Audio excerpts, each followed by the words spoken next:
سبحان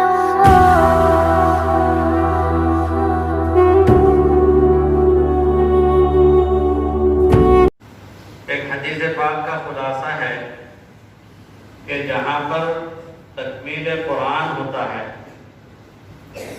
اور جہاں پر دعائے ختم القرآن ہوتی ہے تو فرمایا گیا کہ اس مجلس میں مانگے جانے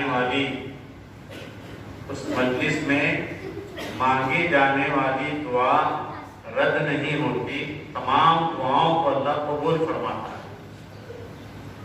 تو آج یہ چھوٹے معصوم بچے ہمارے سامنے بیٹھے ہوئے ہیں، یہ حافظ قرآن بنے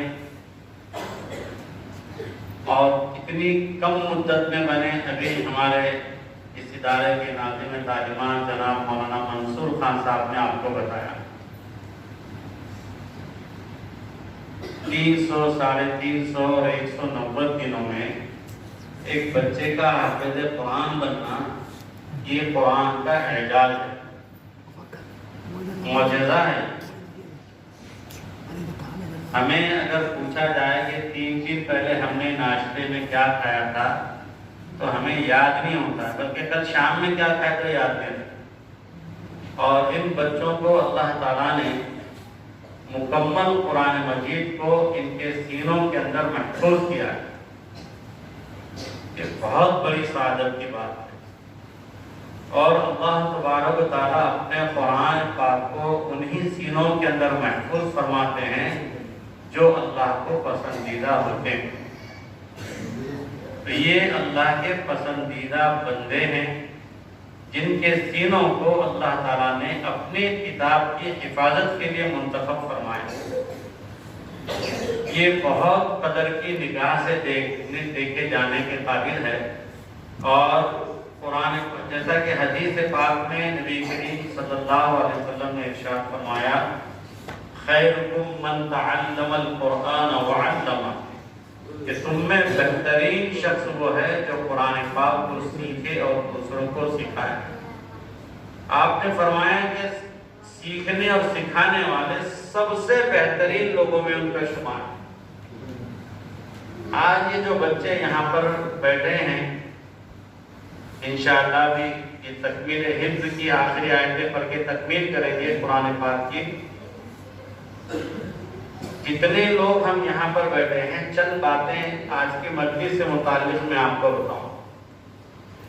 سب سے پہلے تو ہم تو یہاں پر بیٹھ گئے ہیں تو ہمارا دھیان، ہماری توجہ، ہمارا شوق اور ہماری سوچ اور ہمارے خیالات یہ ہونا چاہیے کہ ہم ایک بہت ہی بابرکت مجلس میں بیٹھے ہیں۔ اس سے زیادہ برکت والی مجلس کوئی ہو ہی نہیں سکتی۔ یہ ہم اپنے آپ پہ اس کو سوچ کر یہاں پر بیٹھے تو پھر مجلس کی جو عظمت ہے اللہ تعالیٰ اس کے انوار ہمارے اندر منتقل فرمائیں۔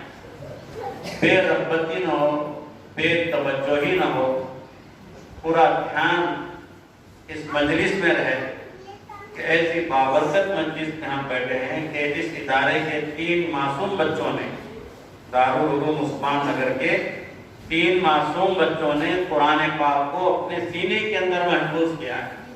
اور آج کی اس مجلس میں وہ اپنے حفظ کا تکمیلہ فرمائیں اور پھر اس تکمیلے اور ضروریات کی چیزوں کو پورا کرتے ہوئے وہ جو ہے کرنے سے اللہ تعالیٰ ان سب کو، یہ جتنے لوگ ہیں یہ سب کے سب قابل مبارکباد۔ آج ہمارے مدرسے کے اس سے پہلے کئی بچے حافظ قرآن ہیں، آج 3 بچوں نے حفظ قرآن مکمل کیا۔ ابھی مولانا منصور خان صاحب بات کر رہے تھے، ماشاءاللہ میں نے پہلی دفعہ ان کی بات سنا، ہم تو چاہ رہے تھے کہ ان کی بات ہوتی رہے۔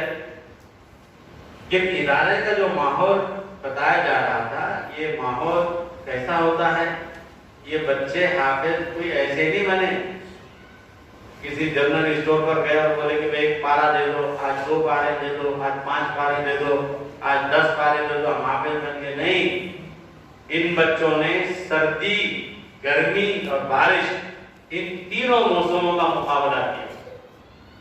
ٹھٹرتے ہوئی سردی میں لوگوں کو سورج نکلنے کے بعد بستر سے نکلنا نصیب نہیں ہوتا. یہ بچے رات کے 4 بجے 3 بجے 3:30 5 4 بجے یہ بچے صبح اٹھتے ہیں, اس ٹھنڈ میں وضو کرتے ہیں, اس ٹھنڈ میں یہ نماز پڑھتے ہیں, تہجد کی دعاؤں کا اہتمام ہوتا ہے, اللہ سے مانگتے ہیں, تب کہیں جا کر انہیں یہ نعمت اللہ تعالیٰ عطا فرماتے ہیں. یہ جو بچے ہمیں نظر آ رہے ہیں مدرسے کے, یہ دکھنے میں ہمیں معمولی نظر آتے ہیں, لیکن میرے عزیز دوستو یہی ہمارے قوم کے رہبر اور قوم کے رہنما بننے والے ہیں. ان بچوں کا جو تعاون کیا جاتا ہے, ان اداروں کے لیے جو ہم اپنا مال خرچ کرتے ہیں, تو یہ ضائع ہونے والا نہیں ہے. مہمانان رسول کو یہ چیز دی جا رہی ہے, ان کی تعلیم کے لیے, ان کی تربیت کے لیے, ان کی نگہداشت کے لیے, اساتذہ کرام کی نگرانی کے لیے. ہم جو مدرسے کا تعاون کرتے ہیں وہ رائے گا جانے والا ہے. اس لیے مدرسوں سے محبت ہونا چاہیے, علماء اور حفاظ سے محبت ہونا چاہیے, ان مہمانان رسول سے ہماری محبت ہونا چاہیے, اور جو ہم ان کے لیے کر سکتے اپنی حیثیت اور طاقت کے اعتبار سے کرنا چاہیے. اللہ نے پیسہ اور دولت دیا تو اس کے اوپر لٹانا چاہیے. ہماری حالت نہیں, دعا تو ہم کر سکتے ہیں, دعاؤں کا اہتمام تو کر سکتے ہیں ہم کہ اللہ ان کے ضروریات کو پورا فرما, مدرسے کی ضروریات کو پورا فرما. ابھی میں جب مدرسے میں آیا دیکھا یہ سیدھے ہاتھ کے جانب جو ابھی چھت ڈلا ہوا ہے, یہ زمانے سے چھت لیول تک کام ہوا. آج میں نے دیکھا, تفصیلات تو پوچھی نہیں میں نے, لیکن دیکھ کر اچھا لگا کہ چلو بھائی اس کا چھت تیار ہو گیا. اب میرے خیال میں شاید بیت الخلا حمامات وغیرہ وہاں پر بن رہے ہیں. تو اس طرح کی جو چیزیں ہوتی ہے, ادارے والوں نے بچوں کی جو ہے اخراجات کی فکر کرنا, اساتذہ کی تنخواہوں کی فکر کرنا, علاج اور معالجے کے بچوں کے لیے فکر کرنا, پھر تعمیرات کے لیے بھی پیسے جمع کرنا, یہ ذرا مشکل جاتا ہے. ناممکن تو نہیں ہوتا ہے لیکن مشکل جاتا ہے.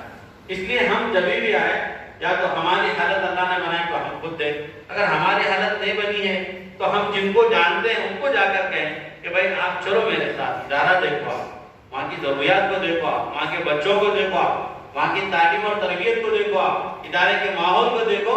اگر آپ کا دل کرتا ہے کہ یہاں لگانا چاہیے کوئی, تو آپ لگائیے وہاں. ایک آدمی جب مدرسے میں آ کر یہ ساری چیزیں دیکھتا ہے تو اس کی کیفیت الگ ہوتی ہے. اس لیے اداروں سے محبت ہونا چاہیے.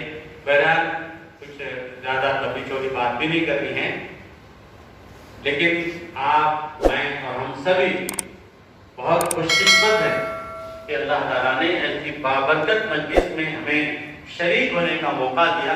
اس میں اللہ کا ہمیں شکر ادا کرنا چاہیے. میں پھر ایک مرتبہ مدرسے کے ناظرین صاحب, اساتذہ کرام, معاونین اور ذمہ داران اور بستی والے اور ان بچوں کے والدین اور جتنے لوگ یہاں پر شریک ہیں, اور ان بچوں کو بھی میں دل کی گہرائیوں سے مبارکباد دیتا ہوں. اللہ تبارک و تعالیٰ ہم سب کو کہنے سننے سے زیادہ عمل کی توفیق عطا فرمائے.